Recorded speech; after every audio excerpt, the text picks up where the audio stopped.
কিন্তু দুই কাম হবে না। কিন্তু ছেলের নাম ঈসা, কি হয়ে গেছে? কিসের কারণে? মাশাআল্লাহ, এই তো ভালো বুঝতেছে।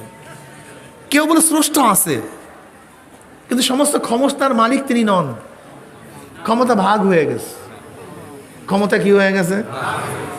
চন্দ্রের ক্ষমতা একজনের কাছে, সূর্যের ক্ষমতা, হাওয়ার ক্ষমতা, পানির ক্ষমতা, বিদ্যা বুদ্ধি দেওয়ার ক্ষমতা সরস্বতীর কাছে, ধনী বানানো এবং না বানানোর ক্ষমতা গণেশের কাছে,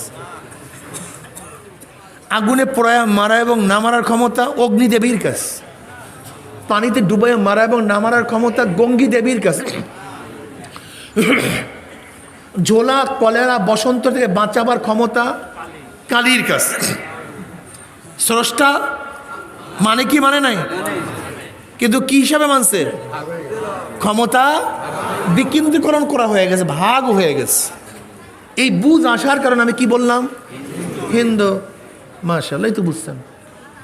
কেউ বুঝে আসছে আল্লাহ একজন, তার কোনো ছেলে নেই, মেয়ে নেই, ক্ষমতা ভাগ হয় নাই। কুল হুয়াল্লাহু আহাদ আল্লাহু লাম ইয়ালিদ ওয়া লাম ইউলাদ ওয়া লাম ইয়াকুল লাহু কুফুয়ান আহাদ। স্রষ্টা নাই এক গ্রুপ, স্রষ্টা আছে আর এক গ্রুপ। স্রষ্টার সাথে শরিক করে, স্রষ্টার সাথে শরিক করে না আর এক গ্রুপ। সব কিন্তু মানুষ, এই ব্যাপারে কোনো দ্বিমত নেই, সব মানুষ। কিন্তু বুঝ কথা বলে না কেন? যারা মনে করে আল্লাহ একজন, সমস্ত ক্ষমতার একচ্ছত্র মালিক, তিনি জন্ম হন নাই, জন্ম দেন নাই, এই বুঝ যাদের মধ্যে আসছে তারা কি হয়ে গেছে? সবাই একসাথে বলতে পারে না, কিন্তু কি হয়ে গেছে? আল্লাহ পর্যন্ত অনেকেই আবার মুসলমানের মধ্যে এক ছিল, সমস্ত ক্ষমতার মালিক তিনি, সব ঠিক, কিন্তু ভেজাল লাগাইছে নবীর মধ্যে। একদলে মনে করে না নবী মুহাম্মদ সাল্লাল্লাহু আলাইহি ওয়াসাল্লামের কাছে ওহী জিব্রাইল ভুলে দিছে, ওহী আসা উচিত ছিল আলীর কাছে। কথা বলে না কেন? ওহী আসা উচিত ছিল কার কাছে? জিব্রাইল কি করিয়া ফেলাইছে? কার কাছে নিয়ে গেছে? নবী মুহাম্মদ সাল্লাল্লাহু আলাইহি ওয়াসাল্লামের কাছে। এই বুঝ যাদের মধ্যে পয়দা হয়েছে তারা কি হয়ে গেছে? কথা বলেন না কেন? আল্লাহ পর্যন্ত বুঝ আছে, আল্লাহ পর্যন্ত বুঝ, কিন্তু নবীতে আসিয়া ভেজাল লেগে গেছে, বুঝ ঠিক নেই। আর এক দল বলে না, নবী মুহাম্মদ সাল্লাল্লাহু আলাইহি ওয়াসাল্লামের কাছে ওহী আসছে ঠিক, তিনি নবী, তাও ঠিক, আল্লাহ ঠিক, তেনার কোনো শরীক সব ঠিক, কিন্তু ইনি আখিরি নবী নন, শেষ নবী না, এরপরেও নবী আসবে। আল্লাহ পর্যন্ত কি ছিল? নবী পর্যন্ত, কিন্তু নবীর এক গুণ, শেষ নবী, খাতামুন নবিয়্যিন, তিনি আখিরি নবী। এখানে এসে কি লাগছে? গন্ডগোল লেগে গেছে। যারা মনে করে নবীর পরেও নবী আসবে, এরা কি হয়ে গেছে? জোরে বলেন। কিসের কারণে? বুঝের কারণে, আর কিছু না, শুধু বুঝ। কেউ মনে করে যে নবীও ঠিক, উনি শেষ নবী, কিন্তু নবী গায়েব জানেন, নবী হাজির নাজির। একদল আছে কি নেই? নবী কি জানে? গায়েব জানে, নবী হাজির নাজির। আল্লাহ পর্যন্ত বুঝ কি ছিল? নবী পর্যন্ত, কিন্তু নবীর গুণের ব্যাপারে অতিরিক্ত করে ফেলাইছে, যা নবীর গুণ না। নবী গায়েব জানার গুণে গুণান্বিত নন, তিনি হাজির নাজিরের গুণে গুণান্বিত নন, কিন্তু সেইটা তার মধ্যে লাগাই দিস। এটা কি হয়ে গেছে? রেজবি। জোরে বলেন, কি হয়ে গেছে? আল্লাহ পর্যন্ত কি ছিল? নবী, কিন্তু নবীর গুণের মধ্যে বর্ধিত করে ফেলাইস। আল্লাহ মাফ করে দেও।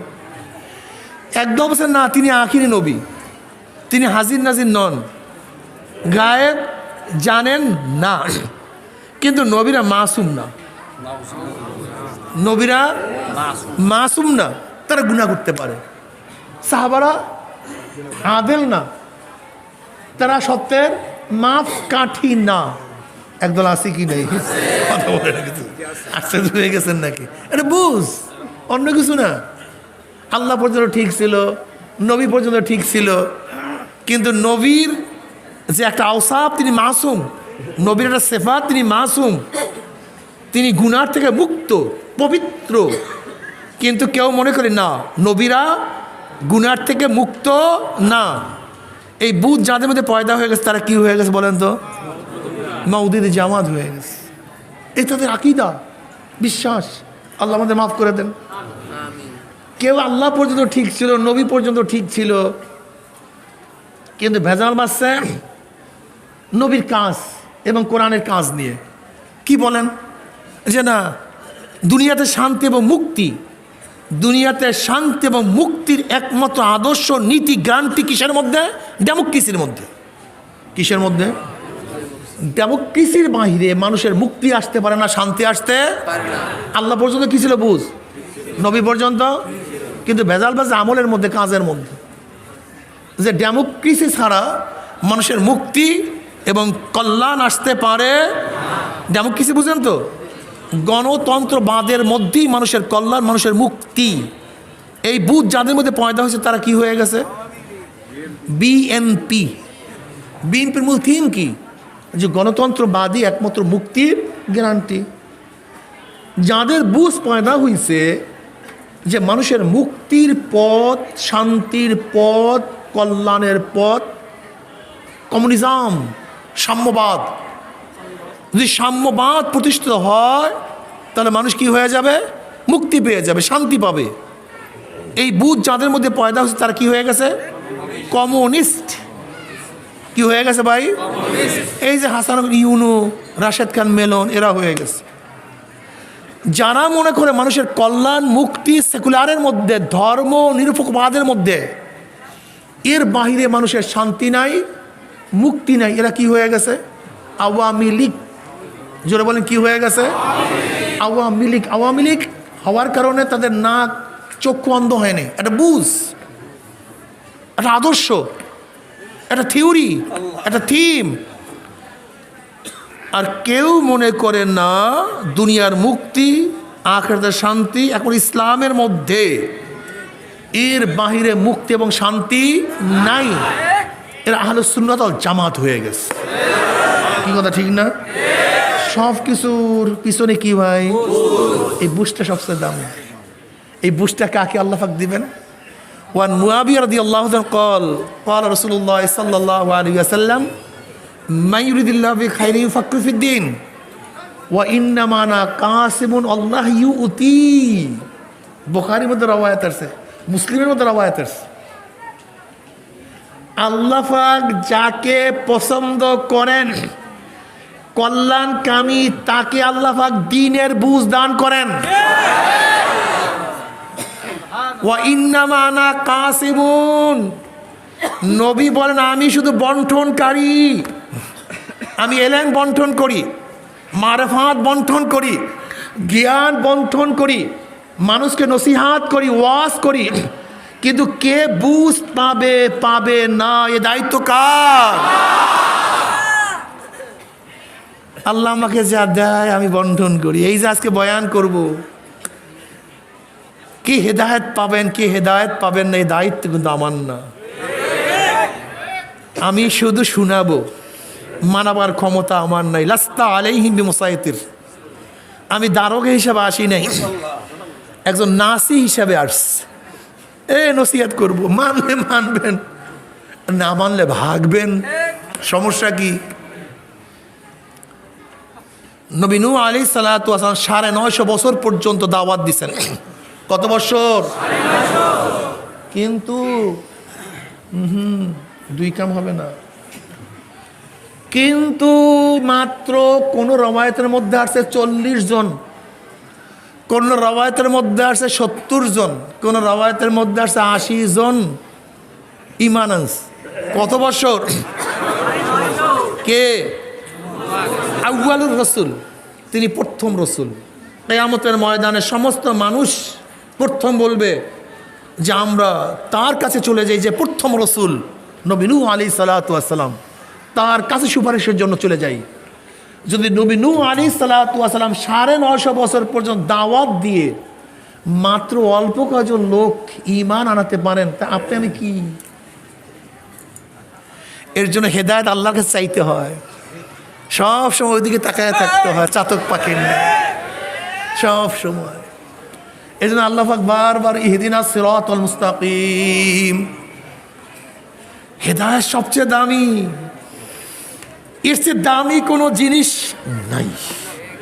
সবচেয়ে দামি কি? কারি ইব্রাহিম সাহেব রহমতুল্লাহ আলাইহির কাছে তার বড় জামাতা ফকরে বাংলা তাজুল ইসলাম সাহেব রহমতুল্লাহ আলাই, যাকে ফকরে বাঙ্গাল বলা হয়, বহুত বড় আলেম, তিনি প্রশ্ন করছেন, আচ্ছা হযরত, আল্লাহ পাক যাকে হেদায়েত দিবেন সে হেদায়েত পাবে, আর যাকে আল্লাহ পাক হেদায়েত দিবেন না সে হেদায়েত পাবেন না, তা আমাদের দোষটা কি? আমাদের দোষটা কি? এবার কারি ইব্রাহিম সাহেব রহমতুল্লাহ চমৎকার জবাব দিয়েছেন, চমৎকার, যা মনে রাখার মতো, স্মরণে রাখার মতো। কারি ইব্রাহিম সাহেব রহমতুল্লাহ বললেন, দেখো আল্লাহ পাকের যত নেয়ামত, দেখো যত নেয়ামত, আসমান জমিন, সূর্য চন্দ্র, গাছপালা, মাছ, স্বর্ণ রূপা চাঁদি মণি মুক্তা খানা মেম্বারি চেয়ারম্যানি এমপি মিনিস্টারি গোটা দুনিয়ার বাদশাহী যা কিছু দেখো,